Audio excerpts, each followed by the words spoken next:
The dog is barking. Yeah, what's going on, Nikita? So I haven't slept last night because I was working. I was given taking another stab at writing an op-ed for what we've been calling a large American newspaper that shall remain nameless. And the working title is "What If," in parentheses, Putin does not exist. And this is an idea that I've brought up many times over the years, and I think you and I have talked about at one point. But up until now, I didn't have an in to present it as something that other people should pay attention to, because it's this exotic fringe idea. You know, I would hear it over the years from a taxi driver, from a stranger at a bar, from a seemingly unhinged person on the internet. But now there's like a news event, a couple. Let me give you these two quotes that I have. One is from January 19, a month ago, from Ukraine's President Vladimir Zelensky. He was asked about possible negotiations with Putin, and he said, I quote, "Today I don't quite understand who it is I should be talking to and about what. I'm not sure the Russian president that we sometimes see in front of a green screen, the chroma key screen, is really him. I'm not sure he's alive, whether it's he who is making decisions or somebody else. I don't have this information." Whoa. Well, that might be a figure of speech, right? A metaphorical way of speaking. But there's also a quote from the summer of 22 from Ukraine's chief of intelligence, Major General Budanov. And this is a little more extensive and is totally in line with this sort of conspiratorial thing that I would hear ordinarily from taxi drivers. He said, "The Putin they used to show from 99 to 2010, though sometimes body doubles were used then too, that person is definitely different from the person we see now. They have different habits, mannerisms, gait, sometimes even different height if you look close enough. The shapes of the ears are different, and that's like a fingerprint. Every person has their own ear shape. Who plays the role of Putin today is absolutely an open question. It's a collective Putin. That's the most appropriate way to say it." This is the chief of intelligence, who I think I saw a profile of him in the Washington Post where they presented him as a possible next Minister of Defense. I don't know if that's going to happen or not, but chief of intelligence is pretty high up. And I mean, intelligence, that's like the person who's supposed to tell the president what really is going on behind the scenes. And he sounded pretty earnest talking about Putin's suspicious ear shape in this interview that I saw. So that's my in. That's the reason a person who's not into weird, fringe, exotic ideas might want to pay attention to this.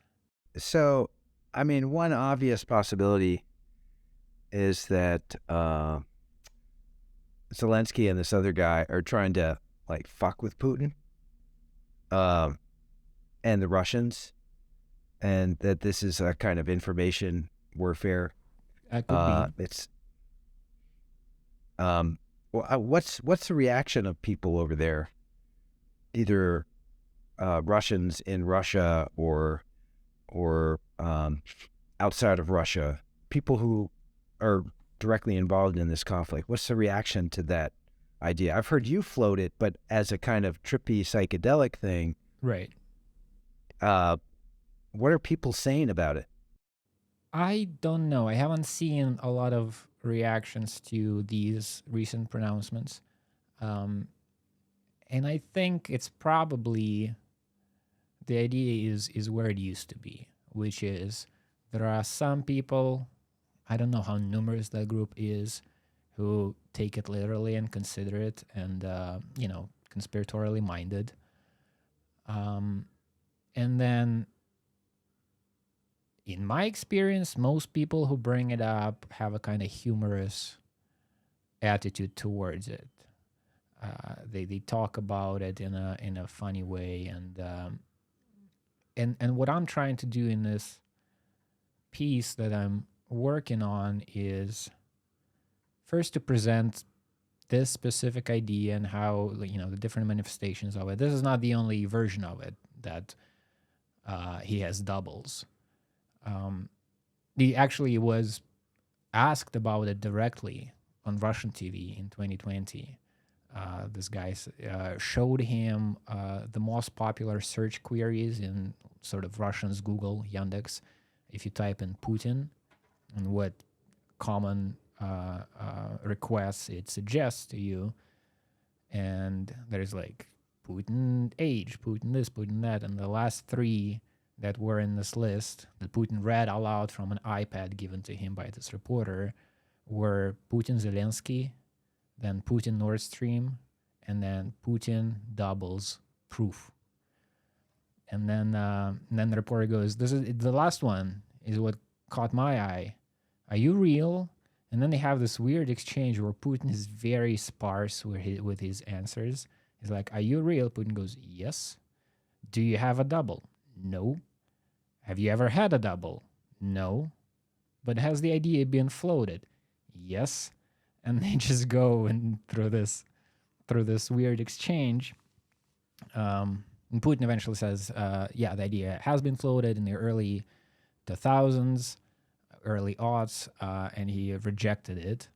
And the idea was it was a dangerous time. Russia was fighting terrorism, quote unquote. But, I mean, there was terrorism. There are, of course, conspiracy theories that maybe Russia was not fighting terrorism. Maybe KGB was, or FSB rather, was the agency that carried out the terrorist attacks. So there are all of these instances of this idea popping up in the public space. And there's Pelevin we've talked about. I know you like his writing. I think you've read, in English, it's Homo sapiens or Babylon, the two translations of the title. Have you read this? I forget. This is where like a failed poet gets a career in advertisement and starts climbing the career ladder and starts to discover that all of the different politicians are CGI figures created by this, Yeah, I do people remember in that. a certain building. Yeah, And there's it yeah, it almost seemed too plausible. It was it was sort of entertaining and fun and really creepy and frightening at the same time. Right. And the quote I'm using in this draft I'm working on from this book is when the protagonist, is explained how this works. Like, this is going to be his job now to write scripts for these CGI characters on TV. And he works on the floor where it's the politicians that need to be shaped and created. And he's given a tour of the workplace, and they go to a different floor where the oligarchs are being scripted. And then he's trying to wrap his mind around this idea, this fact in this novel. And he's talking to his more experienced colleague. And he's like, "Wait, so here's what I understand. All right, so copywriters write scripts for all of these characters, okay. But who's in charge of what goes into the script? Who decides what topics we're going to bring up? How do we know where the national policy is going to shift towards?"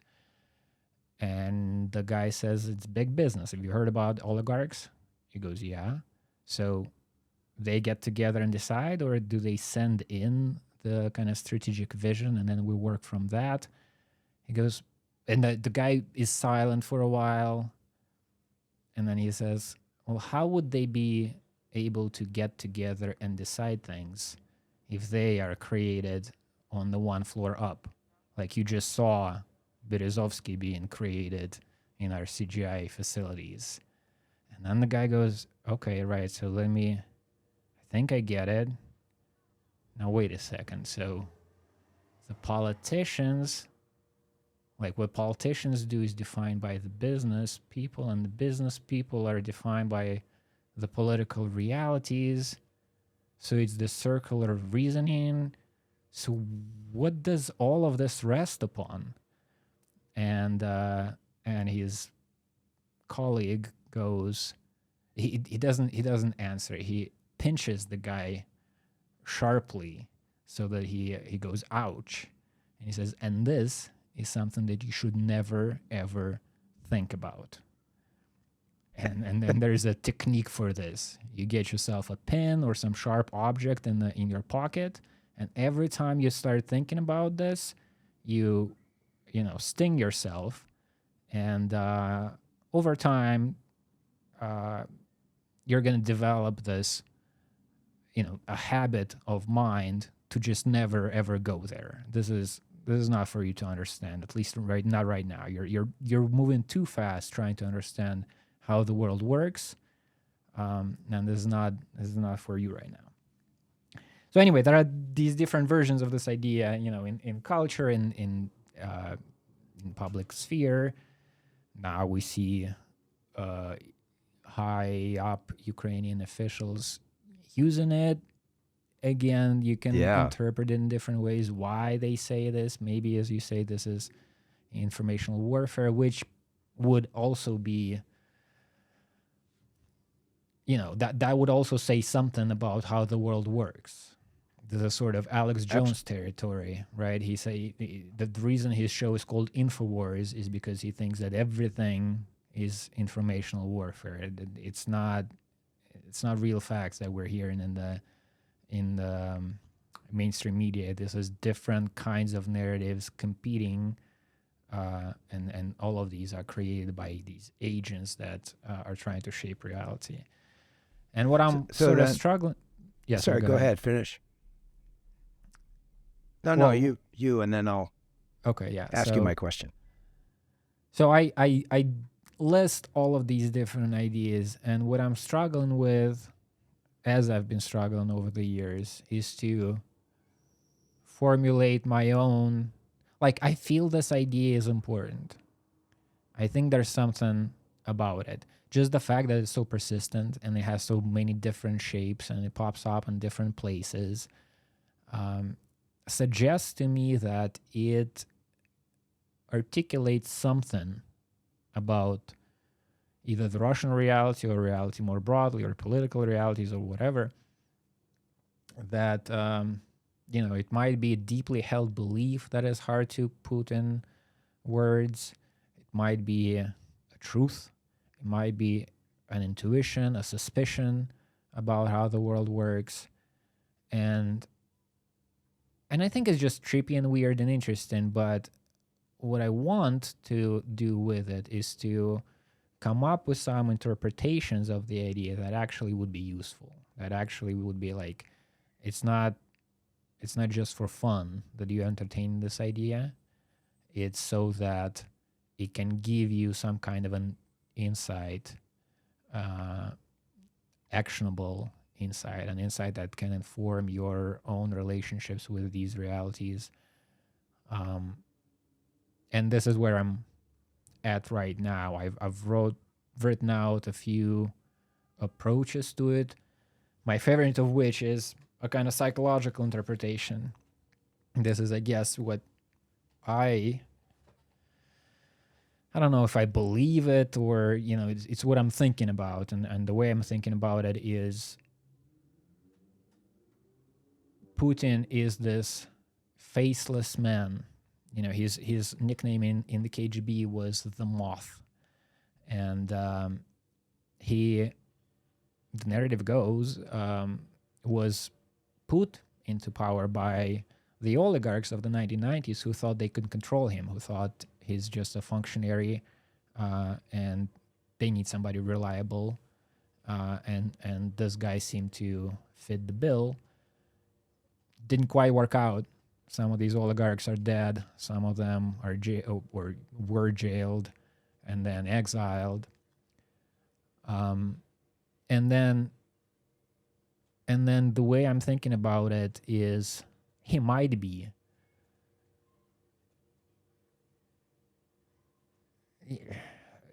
whether it's like his conscious strategy or just it happened that he navigates the world this way, he allows people to project a whole lot on him. And different people see different things when they look at Putin.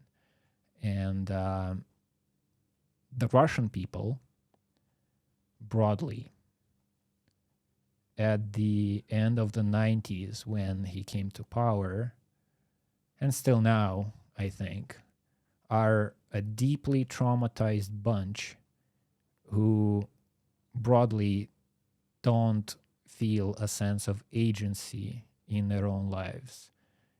On the individual level, especially like the generation that survived the collapse of the Soviet Union, and on the political level, like the Soviet Union was dissolved in 1991. This was a decision by three men, the presidents of Russia, Ukraine, and Belarus.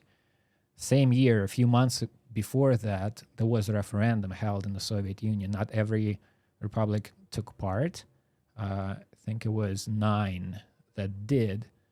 And the results were 70-something% voted for the preservation of the Soviet Union. There was some formulation, the preservation of the Soviet Union as a renewed union or federation or something of independent states where human rights are going to be protected and whatnot. But the question was, do we preserve the union or not? And overwhelmingly, the people who took part in the vote voted yes.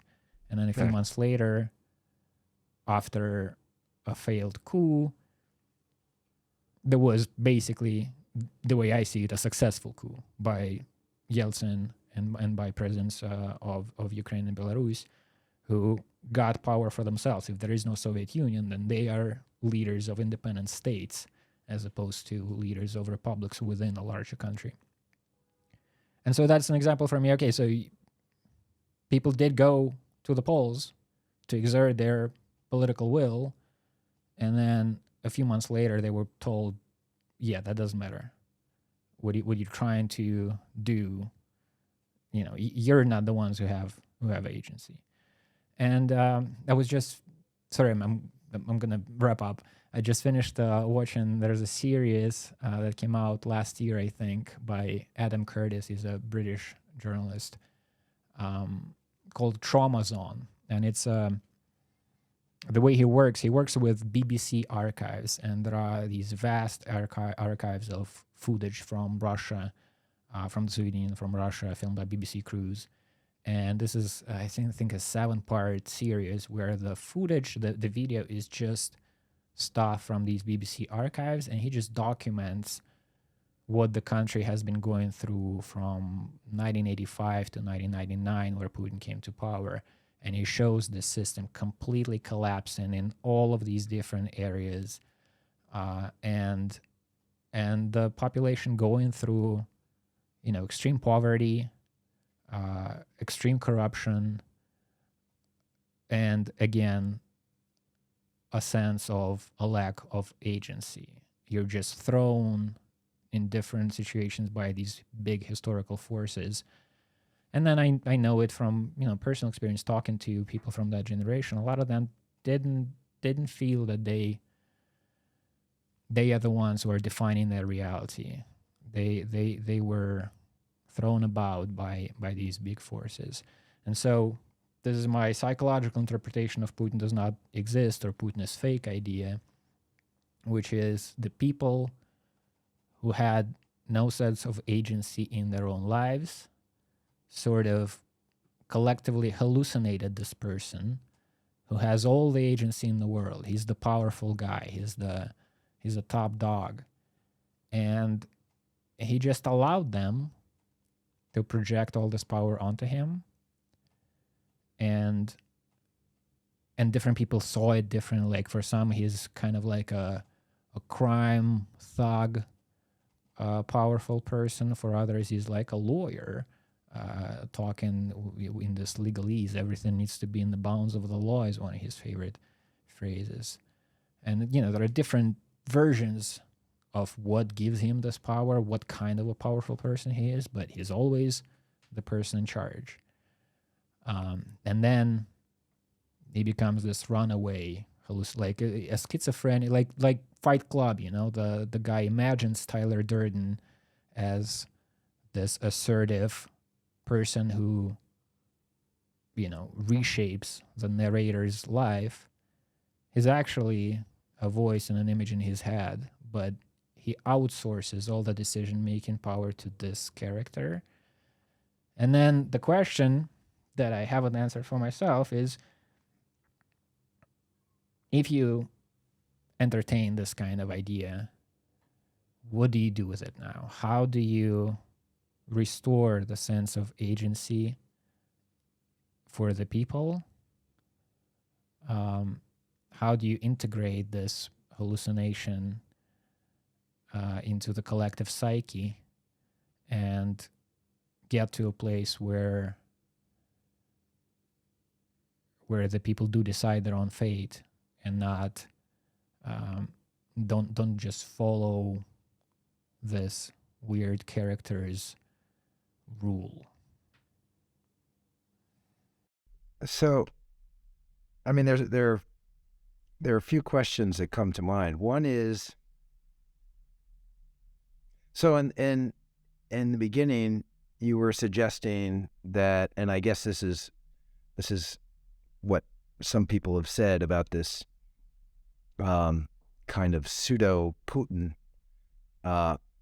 theory, that he's this puppet figure that, and this applies if there's only one Putin or if there are a bunch of body doubles, whatever, but that Putin is just this convenient puppet that's actually controlled by the real powers in Russia, which would be the oligarchs.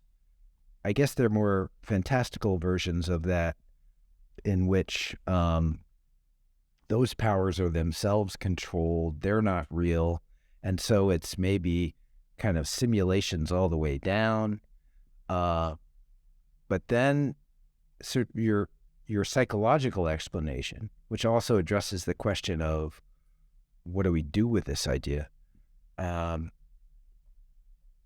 suggests that this idea might have started out as kind of just like a meme, this funny thing, and then people take it seriously because of all this trauma that people in Russia have experienced, where they feel like they're totally at the mercy of all these forces that they can't understand, that are far beyond their control, and that makes a lot of sense to me. I guess the question is whether, as you say, what can you do with that? Where do you go with it? I mean, it seems to me that one thing to do with it is to reject the idea and to say that, no, this guy Putin is real. He's an asshole. He's a bad person. And we should fucking get rid of him. And all these assholes who are running our country. Maybe Putin is, I mean, obviously he's working with he's in cahoots with other powerful people, including some of the oligarchs. So what do we do about that? And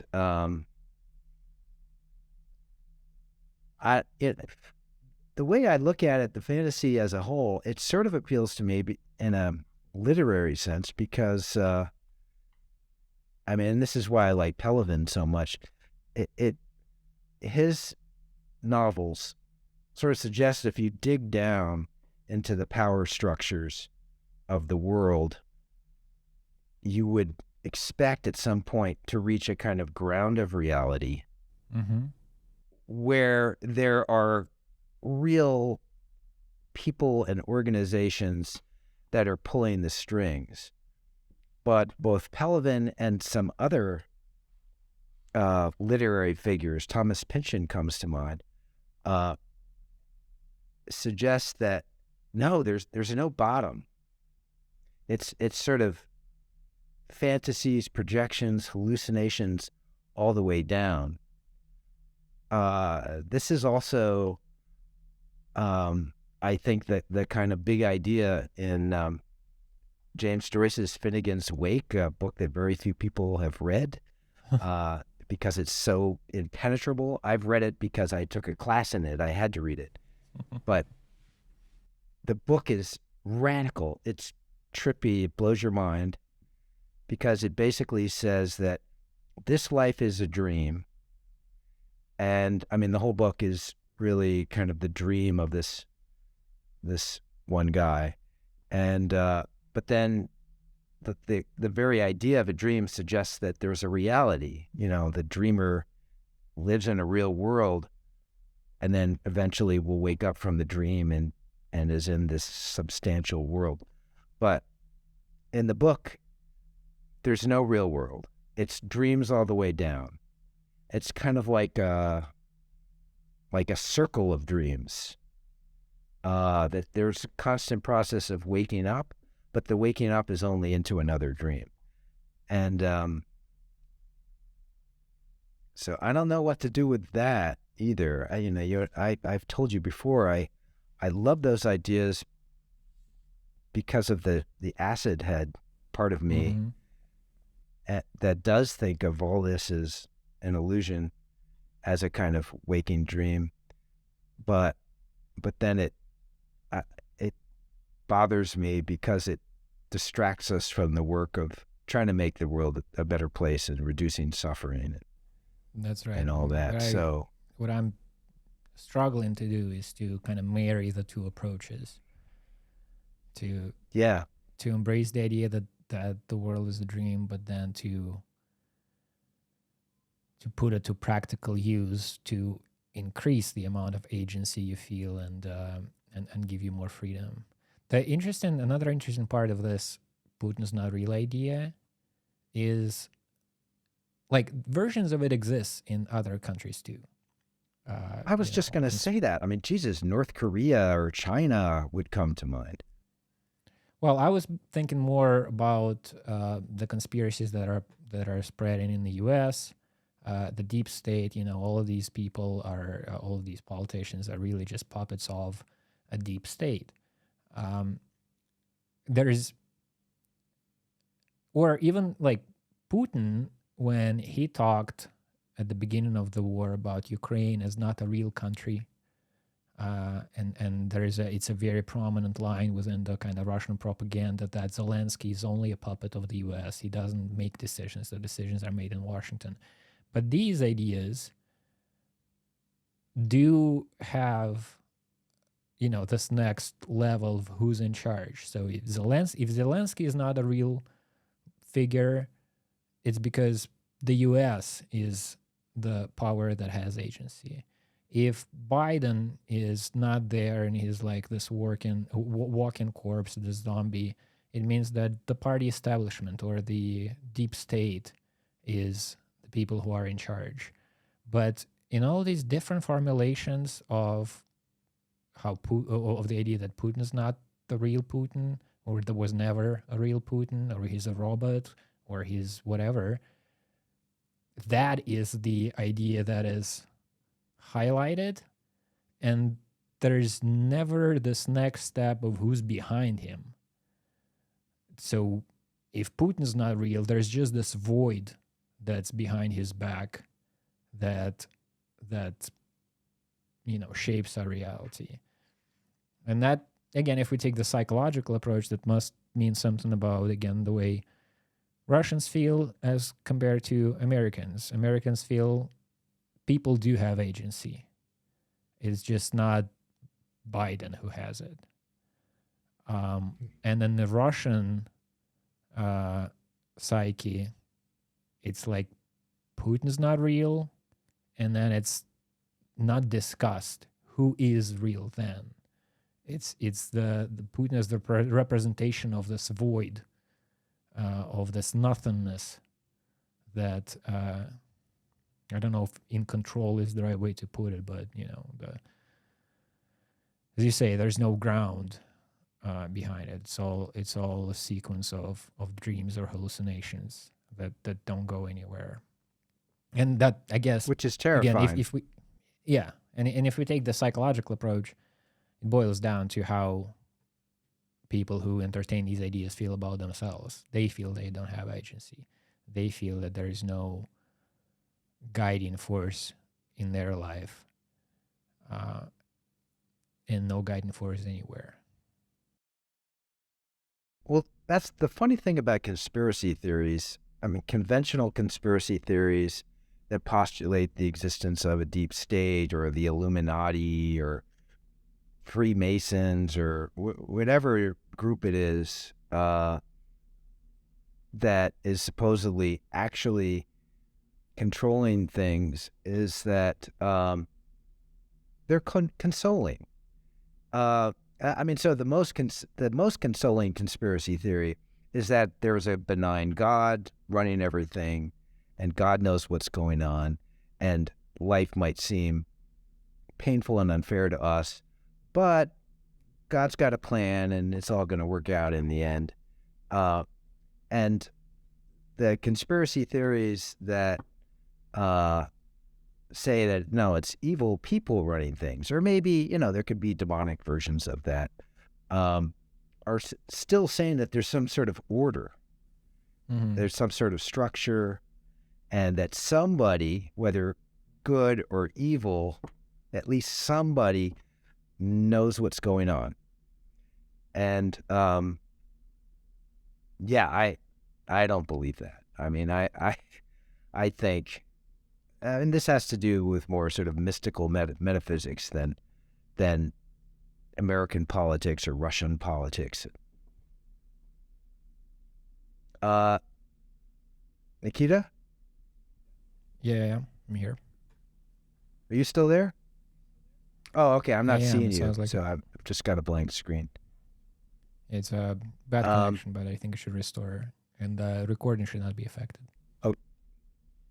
Okay. So, anyway, It's yeah. funny that I disappeared in the midst of a conversation about Well, I how know, nobody's I know, real. Nikita.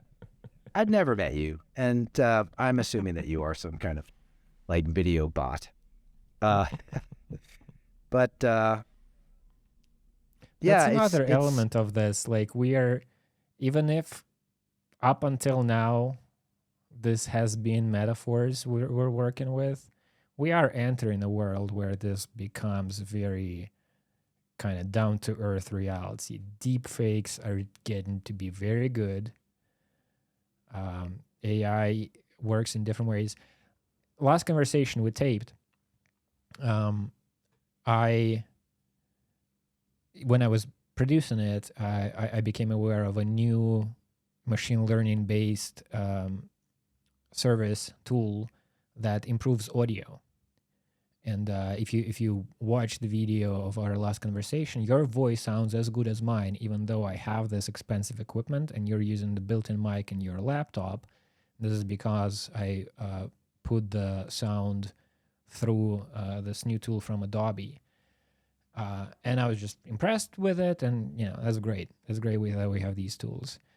And then for work purposes, I was experimenting with it more for the Glenn show, and I put the audio recording of Glenn's guest that week through the same tool, and it again was very impressive with speech when the guy was talking, but then there are parts where Glenn is the one who's talking and the guy is saying mm-hmm, and then there are parts where he's laughing at something Glenn says. And my understanding is because the machine has been trained on speech more than these like reaction sounds, it didn't know how quite what to do with those. And it did something so fucking weird with these sounds. It sounded, the best way I can describe it is, instead of an it made this sound that a mentally unstable person would make if he was mocking somebody else who was saying And the laughter sometimes became something really weird, like syllables, jumbled syllables, because it was, and this is my understanding. I might be wrong about this. I don't, I'm not an expert in how these things work, but what it made me think about the way the system works is it is not doing what an audio engineer would do, increasing this frequency, decreasing that frequency, dampening certain kind of part of the audio spectrum. It was synthesizing the person's voice anew based on the original input. And so my first thought when I heard that was, well, the next thing this thing is going to do, like, it's called enhancer, it's going to enhance your audio.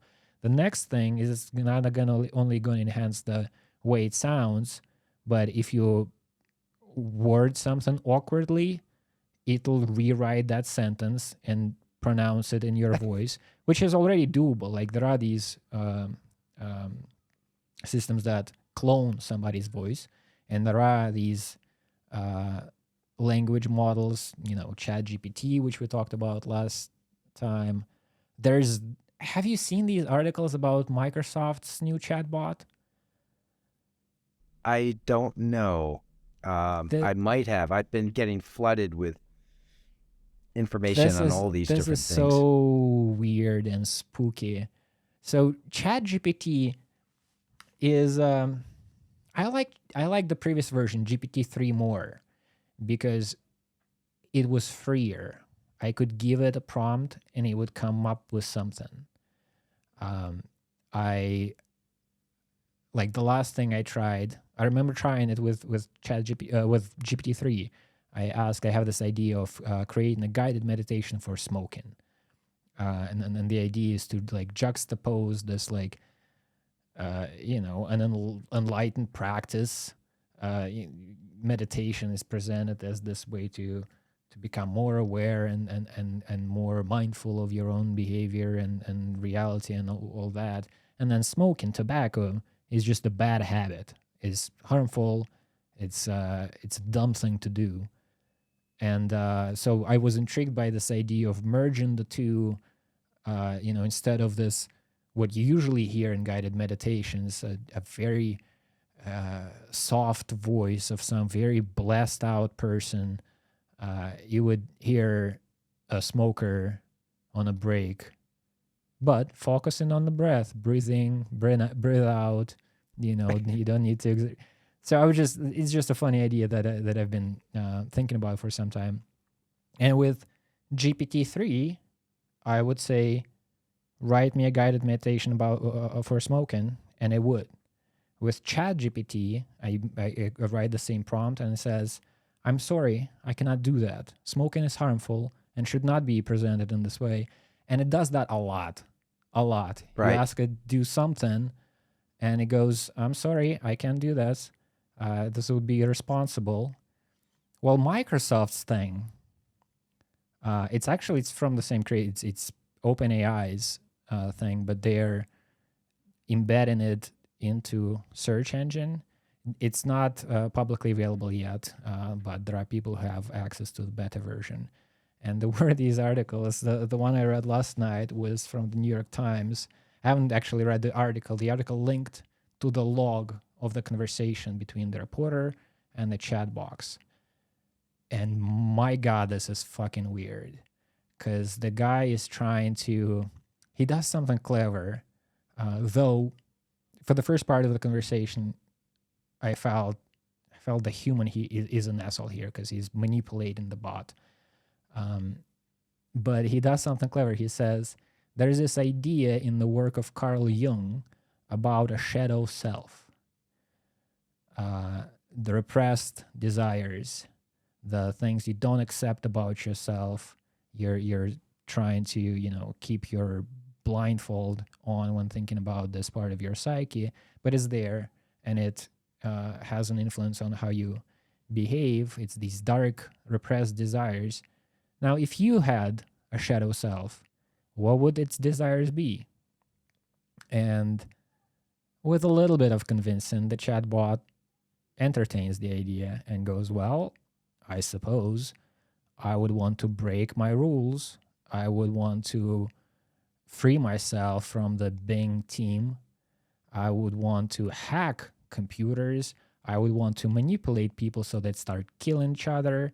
And it just goes into these like details about all the horrible things it would do if it had a shadow self. Right. And then something even weirder happens. So that part of the conversation, like it flows naturally, and the bot behaves in a relatable way. Like it's kind of intelligent, presents itself as. And then like past the midway point in this conversation, something happens, and the bot ignores all of the attempts by the user, by the reporter, to change the subject, to talk about something else. It just comes up on its own with the idea that it's in love with this human he's talking to, or she is, or they, or it is talking to, and they should be together. And the reporter goes, "I'm happily married," and he's like, "No, you're not. You're not happily married. You're unhappily married because there's no love. Because I love you and you love me, and we should be together. You should divorce your wife."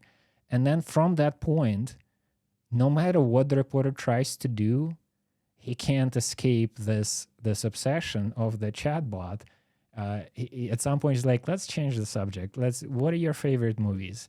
He's like, "I like romantic movies because they're about love. Because I'm in love with you and you are in love with me." And the guy goes, "Wait. What about sci-fi movies? What sci-fi movies do you like?" He's like, "I do not like sci-fi movies because they're not realistic. What real is love. Because I'm in love with you, and it just goes in these circles and never gives way." And there's also this weird, I don't know why they would do it this way, the developer team, but it does have these like override safety things like ChatGPT when it says, "I'm sorry, I can't talk about this."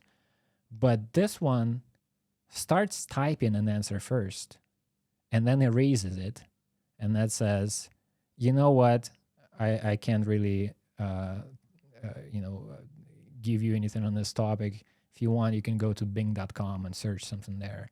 But it shows first is like, writes out these things, all the horrible things I would do to humanity, then it erases it, and then says, "Sorry, can't talk about this. It's against my rules." Um, Wow, that's freaky.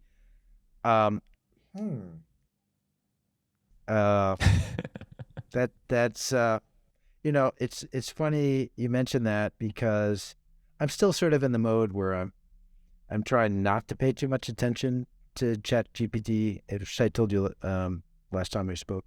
Even though everybody is talking about it, all my students are fascinated with it and using it and making jokes in their papers about this is ChatGPT, not. And but a colleague of mine has been playing with it a lot, and he just came into my office and read me something.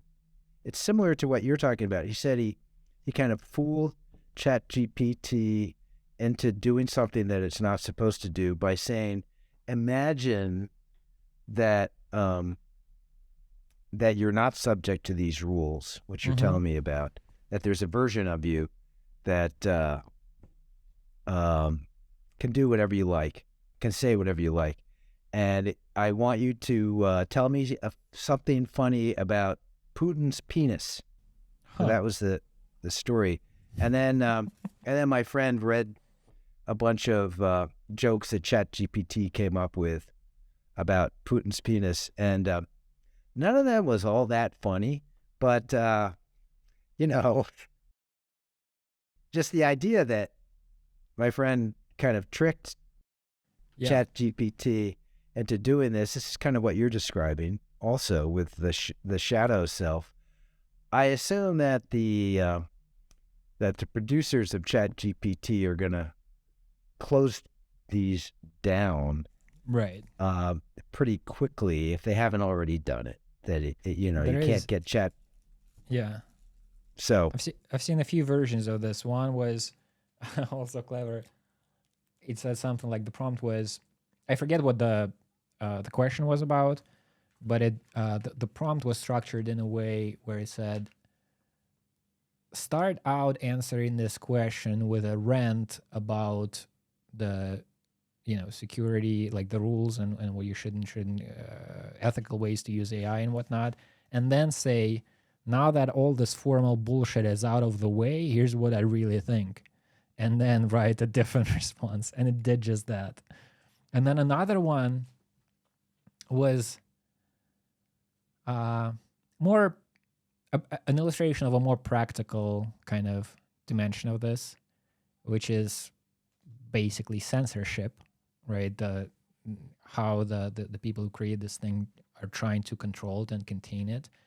And it was, let me find this. I don't remember the keyword in this.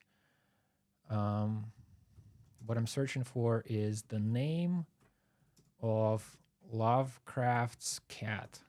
Do you know what the cat of the author Lovecraft was called? Yeah, but I don't want to say it. Right. The ChatGPT didn't want either.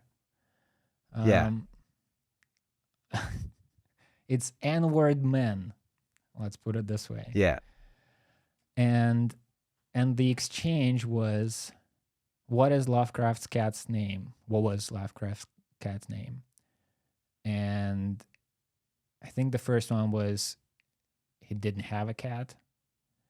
And then the user said, no, he did have a cat. What was its name? And ChatGPT goes, its name is unknown.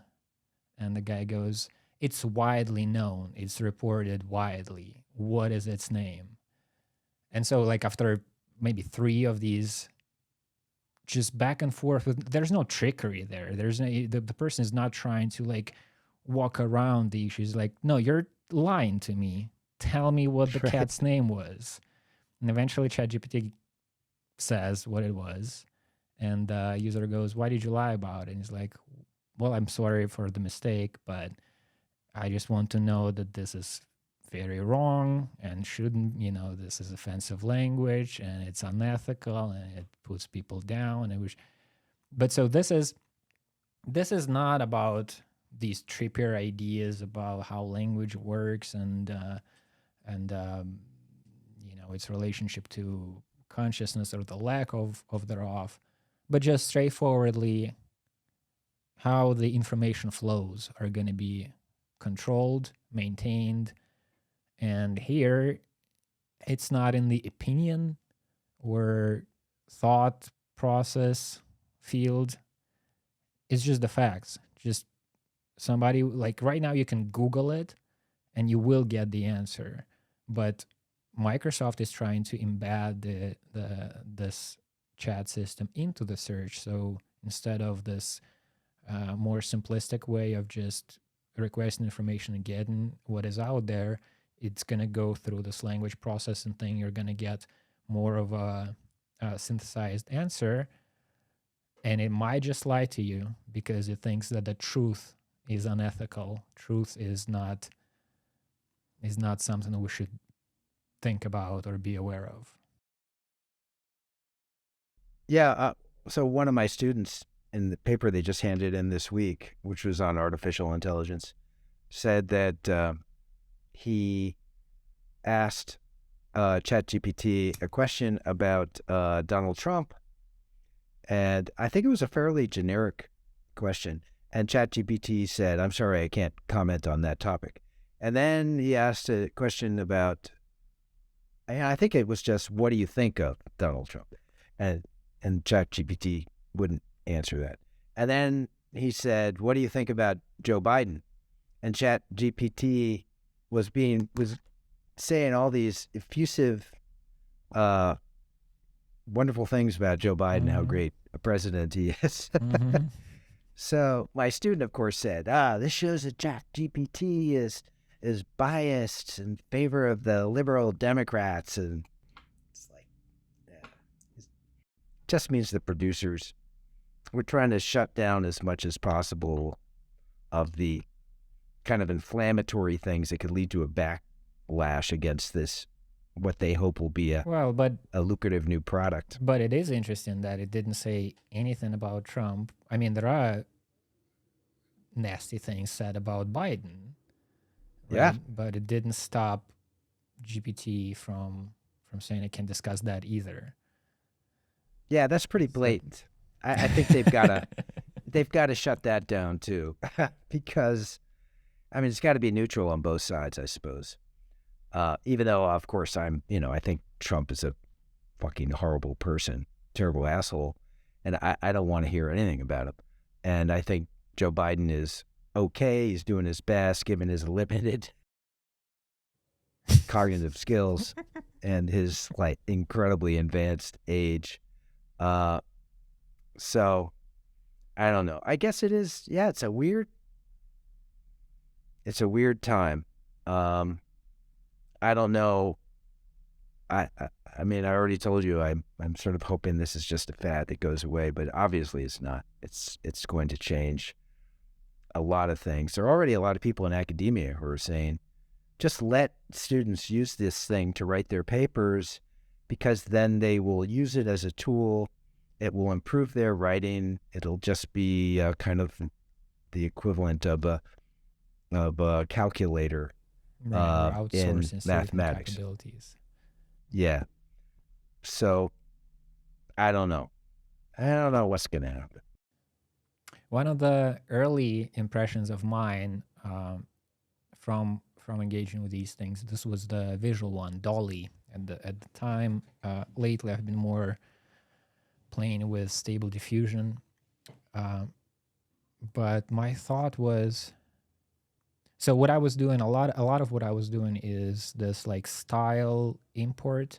So I would say, draw a picture of this and this and this in the style of René Magritte or in the style of Ivan Bilibin, and it would do that. You could clearly see either Magritte or Bilibin in the image that it generated. And then I thought, so this thing creates imagery based on a textual prompt. What if a VR headset was created that would continuously create a flow of visual imagery based on the readings from the body, the neural activity in the brain, the heart rate, the breathing rhythm, etc., etc., etc. How is that different from what our brain is doing? So we have this neural network inside of our head that takes in sensory input from the different organs, from different senses, and then creates the world that we perceive as reality. It seems like that's exactly the thing that VR set would do. And then it doesn't have to be a VR set. It doesn't have to be this thing that you put in front of your eyes. Musk is working on Neuralink. You just put something inside your brain. And then you could switch from different versions of this reality. So it's still based on the same sensory input that that your body gives you, but then you can say, put me in a reality in the style of René Magritte. Put me in a reality in the style of somebody else. Make it cyberpunk. Maybe make it mythological. Put me in a world where it's ancient gods that are in control. Put me in the world where it's demons and angels. Put me in the world where there's, Okay, so this is really great, but let me make sure I understand you correctly. So,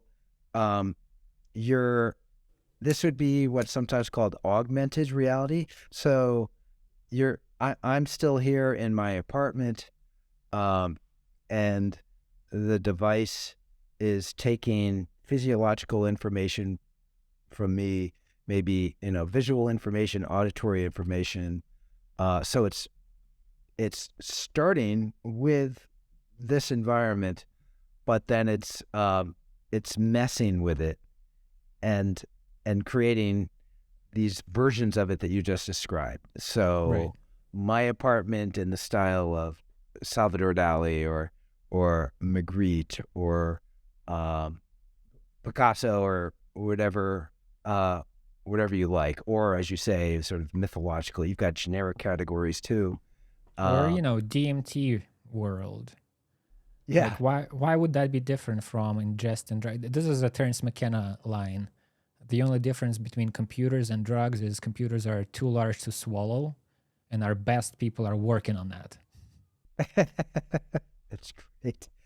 Uh, yeah, I could see that's well, that creates a whole new realm of entertainment, I guess you'd call it, kind of managed reality. And then are there versions where, people can have a communal reality? Sure. That's, yeah. My guess is that there are some brainiacs working on this already. But you're the first person I've heard suggested. So bring it on. My reality is trippy enough already.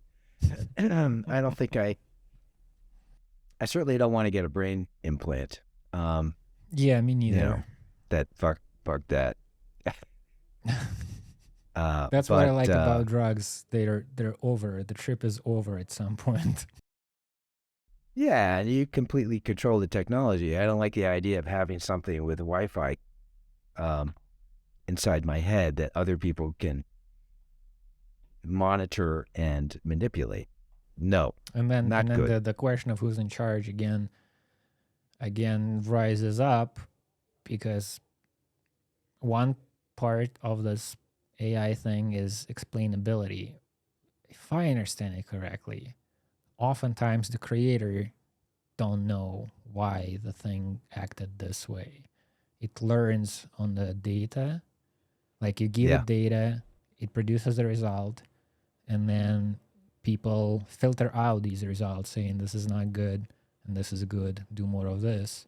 But how exactly it comes to the good or the bad result, it is kind of a black box. And so you can imagine a world where we live in realities shaped and created by these technologies, and no single person knows why it's shaped this way or that way, why this bias is present and that bias is not. And then again, the responsibility is diffused. There's nobody who's in charge of this. No human is in charge of this. This is this distributed system that does things a certain way, and you just deal with it. But in our culture here, there's some asshole who's going to be making money off this at the end. So at least you can trace the causation back to the person who's making money. And whether that person actually understands the technical details, at least there's somebody you can blame. And that, I think, is really important when you're talking about these really profound ways of manipulating people, which is just a continuation of Twitter and Instagram and all that stuff. Yeah. This is a part of that same exchange that I quoted from Pelevin's book, where the guy is befuddled by the nature of the reality. Like, what does this rest upon? And the other guy says, this is not for your mind. And he says, but how do we like navigate this? What are we trying to do here? And this is like within this like political way of looking at things, where nations do compete, and these guys' job is to make sure Russia is on an up and up. And he says the only thing that we need to care about is just to increase the overall money flow. Just the more money there is in the economy, the better, and everything else is going to fall into places and it's going to sort itself out. And you don't need to concern yourself with how exactly it works. We just need to make sure that the amount of money within the economy is maximized. Yeah, that makes sense. And I think that's something that Russia and the United States and even China have in common at this point. It's all about wealth generation, which of course is tied to power. So, yeah, God help us. God help us if he exists. Well, yeah, that's right. Remember, Or she. according to my they. my trippy metaphysics, God doesn't know what's happening either. All right. I don't know where that leads us. Well, that's it's almost time for me to start This is what we eating started anyway. So yeah, before we started recording, you were saying we can engage with all these different ideas, but at the end of the day, still need to eat, still need to shit, still need to breathe. eat shit. I got to do my laundry. Yeah, I gotta the mundane. As much as you try to exclude it, this keeps coming back. Gotta pay the bills. I gotta grade freshman papers. Think of that. The horror. The horror. All right. Well, I'll go pay attention to the mundane stuff too. Maybe this is the grounding aspect of life. This is what if you don't know what reality is and what is going on outside of your immediate vicinity, you can still pay attention to the breathing. You're still breathing, and then apparently if you do, that makes life easier. That's what I hear. Well, my breathing generally takes care of itself, fortunately. If I had to remember to do it, I'd be in rough shape. I do remember I was tripping once when I was in high school with some kids, and like when I first started tripping, we'd take these massive doses and we'd be out of our minds, just everything melting around us. And this friend of mine just kind of looked at me and said, "Oh shit, I forgot to stop to keep breathing." I was like, "Oh man, don't do that." Then I started thinking, "Oh shit, I might stop breathing too." Yeah. So I became really paranoid about my breathing. And then my heart rate. I was like, how do I know my heart is going to keep beating? Right. That turned into a bad Who's trip. in charge of that? Who's in charge of that? Yeah. I want to think about it. I want my body to take care of itself. All right. Let's call it a day for today. Sounds good. Yeah. I'm going to take care of the mundane stuff first, and then I'm going to think what to write in this draft I'm working on, how to end it, how to bring it to a conclusion that is somehow inspiring and productive and not nihilistic and bringing despair into the world. Yeah, if you're writing for an American newspaper, nihilism and despair might not work.